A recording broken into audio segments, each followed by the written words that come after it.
Hi hello everyone, welcome to Shri Deepa Karavali info channel. ನಾನು ಶ್ರೀಕಾಂತಿ.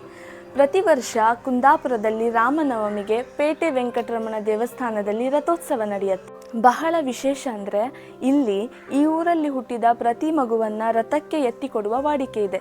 ಅಂದರೆ ಈ ಊರಲ್ಲಿ ಹುಟ್ಟಿದ ಪ್ರತಿ ಪುಟ್ಟ ಮಕ್ಕಳನ್ನು ದೇವರಲ್ಲಿಗೆ ಎತ್ತಿಕೊಟ್ಟು ಅಲ್ಲಿ ದೇವರ ಆಶೀರ್ವಾದವನ್ನು ಪಡೆಯೋದು ಇಲ್ಲಿನ ಒಂದು ಆಚರಣೆ. ಪ್ರತಿ ವರ್ಷದಂತೆ ಈ ವರ್ಷ ಕೂಡ ಈ ಆಚರಣೆ ಬಹಳ ಅದ್ಧೂರಿಯಾಗಿ ನಡೀತು.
ರಥ ಎಳೆಯುವಾಗ ರಥಕ್ಕೆ ಸಮರ್ಪಿಸಿದ ಹಣ್ಣು ಹಂಪಲುಗಳನ್ನು ಎಸೆಯಲಾಗತ್ತೆ.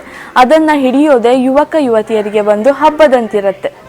ರಥ ಎಳೆಯೋದು ಕೊಂಕಣಿ ಗೌಡ್ ಸಾರಸ್ವತ್ ಬ್ರಾಹ್ಮಣ ಸಮಾಜದವರು. ಆದರೆ ರಥದ ಹಿಂಬದಿ ಟರ್ನಿಂಗ್ ಪಾಯಿಂಟ್ನ ಆಪರೇಟ್ ಮಾಡೋದು ಕೊಂಕಣಿ ಖಾರ್ವಿ ಸಮಾಜದವರು. ಇದು ಹಿಂದಿನ ಕಾಲದಿಂದಲೂ ನಡೆದು ಬಂದಿರೋ ಸಂಪ್ರದಾಯ. ಹೀಗೆ ರಥದಲ್ಲಿ ಕುಳಿತ ವೆಂಕಟರಮಣ ದೇವರು ಸಾವಿರಾರು ಭಕ್ತಾದಿಗಳ ಜಯಘೋಷದೊಂದಿಗೆ ಕುಂದಾಪುರದ ಪೇಟೆಯನ್ನು ಸುತ್ತಿ ರಾತ್ರಿ ವಾಪಸ್ಸು ಬರುತ್ತೆ. ಮಾರನೆಯ ದಿನ ಓಕುಳಿ ಸಂಭ್ರಮ ನಡೆಯುತ್ತೆ. ಇದು ಕುಂದಾಪುರದ ಪೇಟೆ ವೆಂಕಟರಮಣ ದೇವಸ್ಥಾನದ ರಥೋತ್ಸವದ ವಿಶೇಷ. ನಿಮಗೆ ನನ್ನ ವಿಡಿಯೋ ಇಷ್ಟವಾದಲ್ಲಿ ಪ್ಲೀಸ್ ಸಬ್ಸ್ಕ್ರೈಬ್ ಮಾಡಿ, ಪಕ್ಕದಲ್ಲಿರೋ ಬೆಲ್ ಐಕಾನ್ನ ಪ್ರೆಸ್ ಮಾಡಿ. ಬರ್ತೀನಿ ಇನ್ನೊಂದು ಇನ್ಫಾರ್ಮೇಟಿವ್ ವಿಡಿಯೋ ಜೊತೆಗೆ. ಅಲ್ಲಿಯವರೆಗೂ ಸರ್ವೇ ಜನೋ ಸುಖಿನೋ ಭವಂತು. Thank you for watching.